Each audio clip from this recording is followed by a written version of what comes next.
Well, I always tell people you can't tell people what to do. You can't allow them to do something or blah blah blah blah. So you got to make a choice. Most people aren't making a true choice.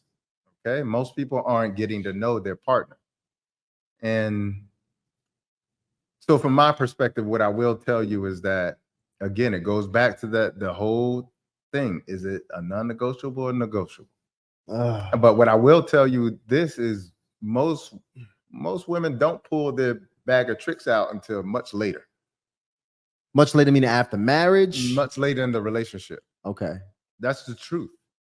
And that her pulling that bag of tricks out is going to depend on you, because the thing is, like, when for most women, when they get with a man that they know they want to be with and they see potential in this going long term, most women want to sort of make sure like they don't scare you away. Wow. You know what I'm saying? And you're doing the same thing. But it can't be too open, you saying? Yeah, and we're doing the same thing as men. Yeah. We're doing certain things to make sure we don't scare them away either. Yeah. You see what I'm saying? But we're masking ourselves. You see what I'm saying? And that's what happens later on in a relationship, because there's unexpressed expectations and communication. Now we get together and you say, well, I don't want to pull out my bag of tricks. I was like, okay, cool. Well, let me know what's in the bag. Can I see what's in the bag? You ain't gotta perform what's in the bag, but at least I want to know what's in the bag so I can know what we're moving to. Like when we get in this relationship, and these are my expectations that they're going to be met. And a woman should do the same thing. Like, hey, I noticed that you're not that aggressive in the bedroom. I would like you to be a little bit more aggressive now. A different script on that one. Yeah, I mean, like, I wouldn't say it that way. Yeah, like just being more assertive. You see what I'm saying? Yeah. And he may say, well, like, kind of saving myself to like that marriage day, I want to really make our honeymoon special. Yeah, I don't want to choke you till we, and get so married. Nah. She may be like, all right, well, let's talk, let's fantasize, let's have some conversations about it. Have some healthy sex talk, some non-actual sex related sex talk where if y'all that's the problem. For most people, to be honest with you, they're gonna say like, I love you, you love me, let's do whatever we're gonna do to please each other. See what I'm saying? But like, I think most people just aren't really getting to know people anymore. They have a social media sort of vetting process. Swipe right, check the boxes. What's in the bio? All right, cool. Let's roll with it. But people aren't having these very intimate conversations to understand each other on a deeper level. Surface level. So later on, it shows up what you didn't talk about. What does like the recovery process of erectile dysfunction look like? Like how can I, work collaboratively with my woman if I'm having that kind of issue? Like work directly with the woman? Well, first of all, I think it's like, first of all, we figure out like, all right, let's communicate what the issue is. Let's communicate what my feelings are behind it. Let her communicate what her feelings and concerns and frustrations have been behind it. All right, let's work towards a solution now that our feelings are out. We don't have anything to hold back anymore. What is the solution? Okay. All right, so we're going to eat healthier. Okay. Depending on who cooks in the house. All right, so these are the meals that are going to be prepared. These are the foods that are no longer in the house anymore. All right. We're going to exercise together more. This is what it's going to look like. On Tuesdays and Thursdays, we're walking through the neighborhood. On Mondays and Wednesdays, we're going to yoga and we're going to the weight room. Okay. So there's a real actual plan in place. All right. So that's how you work with your partner.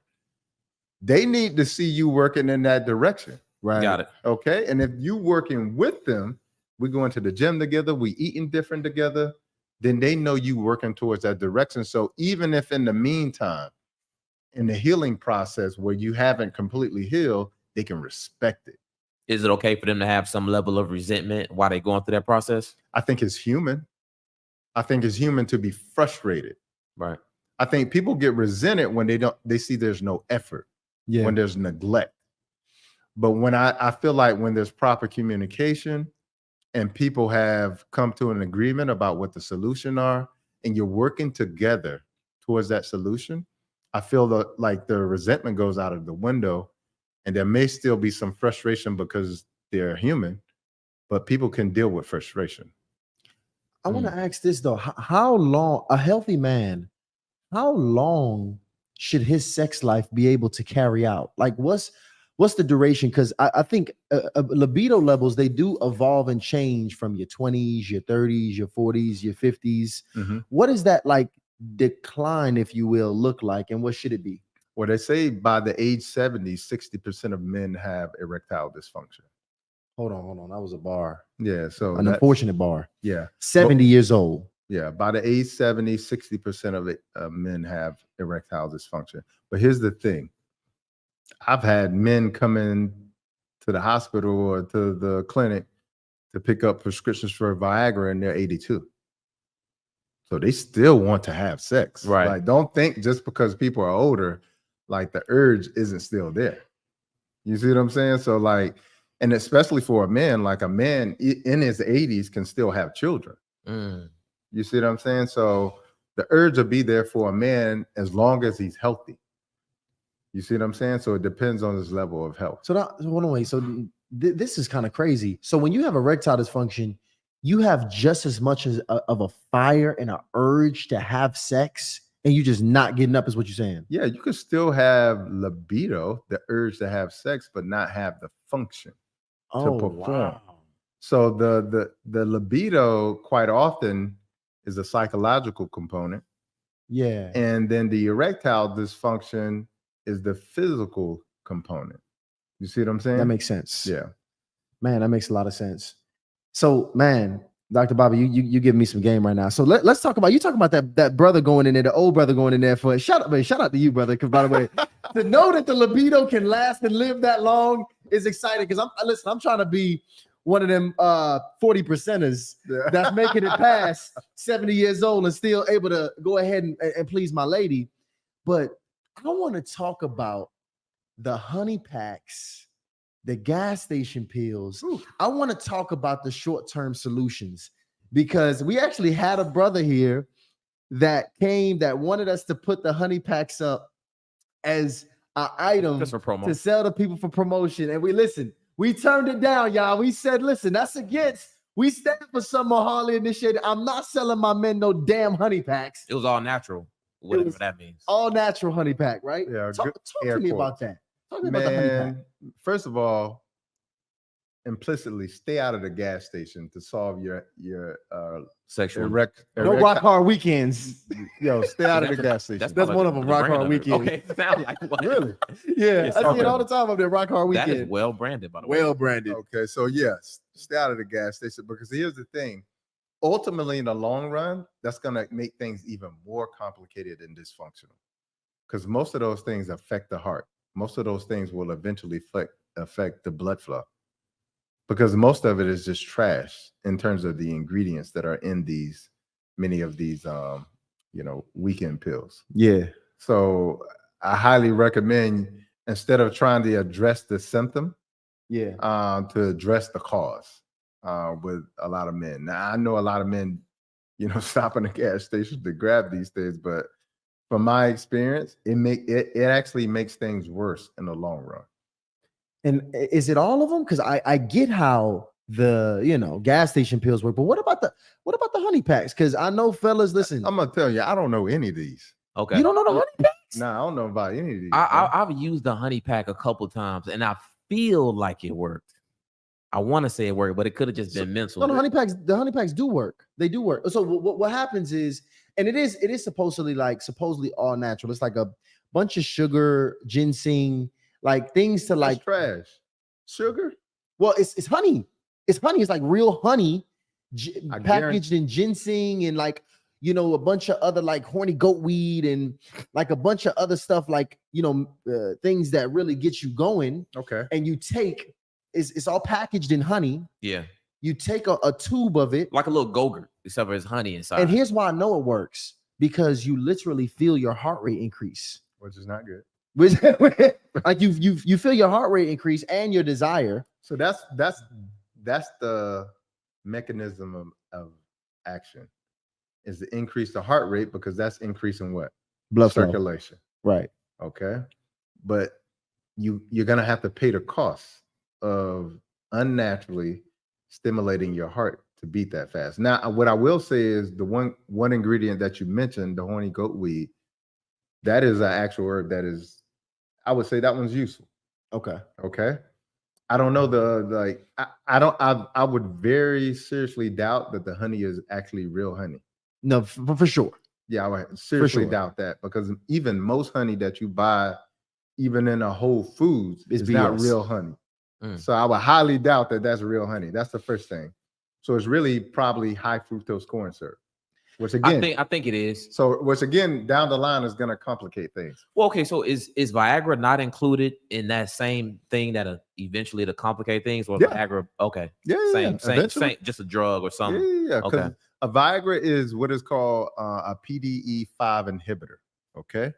PDE is in the endothelial lining of all the blood vessels, okay? Specifically in the penis, okay? When it's inhibited, that's what causes the blood to flush into the penis, and then it retains the venous flow, which means that it keeps the blood into the penis as well, too. That's what keeps the erection. Wow. Okay? There are natural things out there that are PDE inhibitors. There's also things that increase nitric oxide as well, too. That opens up the blood vessels as well, too. Does alcohol do that? Because it's alcohol does the opposite. Okay. Yeah.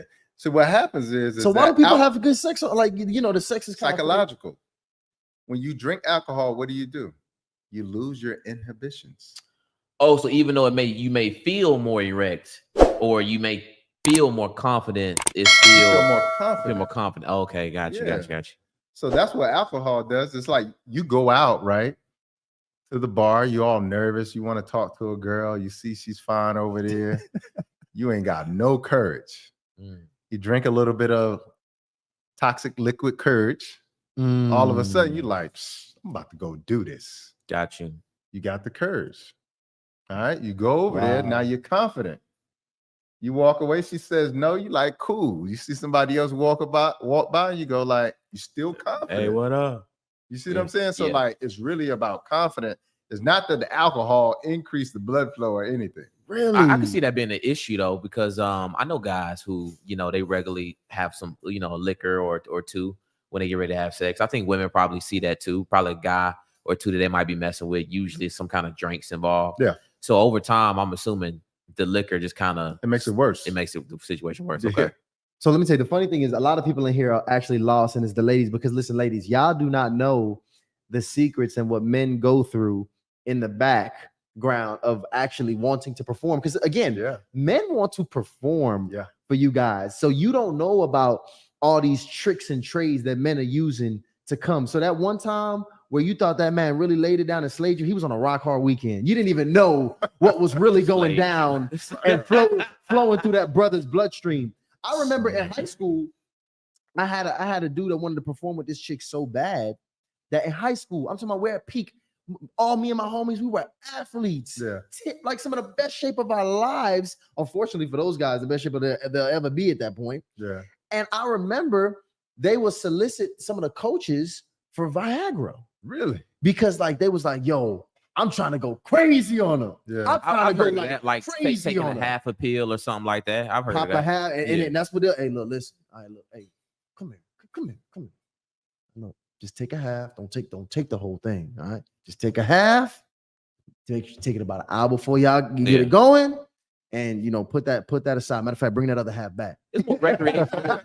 I think they're using it, you know what I mean? Like a fun night or something like that. I think they would do something like that. Yeah. Some people use it like recreationally, like they're thinking to themselves, I want to make sure I perform even better than I normally perform. Yeah. As opposed to erectile dysfunction. But you need to understand, like, that drug was initially a heart drug. The side effect was an erection. So that's how it became Viagra as we know it today. Oh, you took it for your heart. Then next thing you know, you got a hard penis. It was for heart conditions. Wow. Like high blood pressure. You see what I'm saying? So that was the initial intention of the drug. Wow. So if you're taking this and you're like a teenager, you got to be careful with that. I think, yeah, it is such a huge pressure to perform. I think men will damn near do anything except for the right things to be able to keep a heart on, you know? And actually, speaking on that, here's a new thing they're doing. This the ladies probably don't know nothing. Y'all about to get put on game. I want to hear your thoughts on this if you up on this. Have you heard about the penile implants? Yeah. So men, matter of fact, before I even that's not even new either. So tell me about that. What exactly? So break down the penile implants for the people. What's going on in that world? And let me tell you something. Anything that doesn't interest me, I'm like, I stay away from it. Not a peanut, because my price like not my problem. No, I ain't said. Yeah, it's not my problem. But what I'm saying is that, man, what I learned in being in medicine, you know, like I was like one of the first people to graduate in my family. And so I never thought of myself as smarter than my family, because my family, like, everybody got like super common sense.